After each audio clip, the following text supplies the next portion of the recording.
രാഹുൽ മങ്കൂട്ടത്തിനെതിരായ യുവനടിയുടെ വെളിപ്പെടുത്തലിൽ കോൺഗ്രസിൽ നിന്ന് നടപടി ഉണ്ടാകും എന്നുള്ളത് തന്നെയാണ് നമുക്ക് വ്യക്തമാകുന്നത്. രാഹുൽ മങ്കൂട്ടത്തിൽ യൂത്ത് കോൺഗ്രസ് അധ്യക്ഷ സ്ഥാനം രാജിവെക്കും എന്നത് തന്നെയാണ് കോൺഗ്രസിന്റെ തീരുമാനം എന്നതുകൂടി വ്യക്തമാകുന്നു. ഹൈക്കമാൻഡ് അതുമായി ബന്ധപ്പെട്ട നിർദ്ദേശങ്ങൾ നൽകിയിട്ടുണ്ട്. പക്ഷേ കോൺഗ്രസിന്റെ നേതാക്കൾ ആരും ഇതുവരെയും പ്രതികരിക്കാൻ തയ്യാറായിട്ടില്ല എന്നുള്ളതാണ് ഏറ്റവും പ്രധാനം. അർജുൻ പീതാംബരൻ ഡൽഹിയിൽ നിന്ന് നമ്മളോടൊപ്പം തുടരുന്നുണ്ട്. അർജുൻ, KC വേണുഗോപാൽ അടക്കം ദേശീയ നേതാക്കൾ ആരും, മാധ്യമങ്ങൾ ഇതുവരെ അപ്രോച്ച് ചെയ്ത നേതാക്കൾ ആരും ഇതിൽ പ്രതികരിക്കാൻ തയ്യാറായിട്ടില്ല. VD സതീശൻ കുറച്ചു മുമ്പ് ഞാനൊരു പരിപാടിയിലേക്ക് പോവുകയാണ്, വന്നാൽ കണ്ടിട്ടേ പോകൂ എന്ന് പറഞ്ഞ ഒരൊറ്റ കാര്യം മാത്രമാണ് അതിൽ ബാക്കി നിൽക്കുന്നത്. വരുമ്പോൾ എന്ത് പറയും എന്നത് കണ്ടറിയേണ്ടതുണ്ട്. പക്ഷേ കൃത്യമായ നിർദ്ദേശം നൽകപ്പെട്ടിട്ടുണ്ട് എന്നത് വ്യക്തമാണ്, അല്ലേ? അത് തീർച്ചയായിട്ടും കൃത്യമായിട്ടുള്ള നിർദ്ദേശം നൽകിയിരിക്കുന്നു. രാഹുൽ മാങ്കൂട്ടത്തിൽ ഇനി യൂത്ത് കോൺഗ്രസിന്റെ സംസ്ഥാന അധ്യക്ഷനായി തുടരേണ്ടതില്ല. അത്രയും കടുത്ത ആരോപണങ്ങൾ തന്നെയാണ് ലഭിച്ചിരിക്കുന്നത്. മാത്രമല്ല AICCക്ക് രേഖാമൂലവും പരാതി ലഭിച്ചിട്ടുണ്ട്. അതിന്റെ വിശദാംശങ്ങൾ AICC പരിശോധിച്ചതാണ്. പക്ഷേ നടപടികളൊന്നും തന്നെ ഉണ്ടായിട്ടില്ല.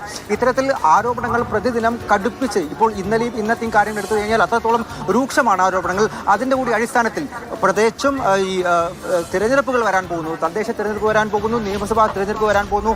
ഈ ഒരു ഘട്ടത്തിൽ യൂത്ത് കോൺഗ്രസിന്റെ സംസ്ഥാന അധ്യക്ഷ പദവിയിൽ ഇരിക്കുന്ന ഒരാൾക്കെതിരെ ഇത്തരത്തിലുള്ള ഗുരുതരമായിട്ടുള്ള ആരോപണങ്ങൾ വരുമ്പോൾ അദ്ദേഹം വീണ്ടും ആ പദവിയിൽ ഇരിക്കുന്നത് ഒരു തരത്തിലും പാർട്ടിക്ക് അനുകൂലമായി പ്രവർത്തിക്കില്ല എന്നുള്ള ധാരണ, എന്നുള്ള ഒരു നിലപാട് തന്നെയാണ് ഇപ്പോൾ കോൺഗ്രസിന്റെ ദേശീയ നേതൃത്വവും കൈക്കൊണ്ടിരിക്കുന്നത്. അതിന്റെ ഭാഗമായിട്ടാണ് എന്തായാലും അദ്ദേഹത്തെ നീക്കം ചെയ്യാൻ വേണ്ടിയിട്ടുള്ള നിർദ്ദേശം AICC KPCCക്ക് നൽകിയിരിക്കുന്നത്. ഇതുമായി ബന്ധപ്പെട്ട ചർച്ചകൾ KPCC നടത്തും. ഇന്ന് തന്നെ അദ്ദേഹത്തെ ഈ സ്ഥാനത്ത് നിന്നും ഒഴിയാനുള്ള കാര്യം ആവശ്യപ്പെട്ടുകൊണ്ടാണ് നിലവിൽ ചർച്ചകൾ മുന്നോട്ട് പോയിരിക്കുന്നത്.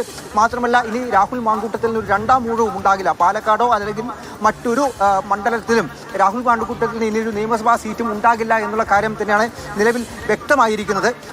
ഇതിനെ സംബന്ധിച്ച് ഡൽഹിയിൽ ഏറ്റവും പ്രധാനപ്പെട്ട രണ്ട് നേതാക്കളുടെ പ്രതികരണമാണ് ലഭിക്കാനുണ്ടായിരുന്നത്. ഒന്ന് KC വേണുഗോപാലാണ്. അദ്ദേഹം ഒരു തരത്തിലും ഈ കാര്യങ്ങളൊന്നും തന്നെ പ്രോത്സാഹിപ്പിക്കുന്നില്ല. അതായത് സംസാരിക്കാൻ തയ്യാറാകുന്നില്ല. വാഹനത്തിനകത്ത് വിൻഡോ പോലും താത്താതെ അദ്ദേഹം പാർലമെന്റിലേക്ക് പോവുകയാണ് ചെയ്തത്. മാധ്യമപ്രവർത്തകർ പല കൂടി ആവർത്തിച്ച് ചോദിച്ചാണ് പ്രതികരണത്തെ സംബന്ധിച്ച് ഈ ഗുരുതരമായി കോൺഗ്രസിനെതിരെയും രാഹുൽ മാങ്കൂട്ടത്തിനെതിരെയും ഉയരുന്ന ആരോപണങ്ങളിൽ പ്രതികരണം ആവർത്തിച്ച് ചോദിച്ചു. പക്ഷേ അദ്ദേഹം കേൾക്കാൻ പോലും കൂട്ടായില്ല. കാറ് നിർത്താതെ അദ്ദേഹം പാർലമെന്റിലേക്ക് പോവുകയാണ് ചെയ്തത്. രണ്ടാമത്തേത് ഷാഫി പറമ്പിലാണ്. രാഹുൽ മാങ്കൂട്ടത്തിനെ സംബന്ധിച്ച് ഏറ്റവും പ്രധാനപ്പെട്ട പ്രതികരണം ഈ ആരോപണങ്ങൾ ഉയർന്ന സമയത്ത് ഷാഫി പറമ്പിലിന്റെ പ്രതികരണം ഉറ്റുനോക്കുന്നു. അദ്ദേഹം ഉള്ള ഫ്ളാറ്റിൽ തന്നെയാണ് ഇപ്പോൾ നമ്മളുള്ളത്. പക്ഷേ അദ്ദേഹം ഇതുവരെയും പുറത്ത് വന്നിട്ടില്ല. 11 മണിക്ക് പാർലമെന്റ് ചേരുകയാണ്. അതിനു മുൻപ് അദ്ദേഹം പുറത്തിറങ്ങും. പാർലമെന്റ്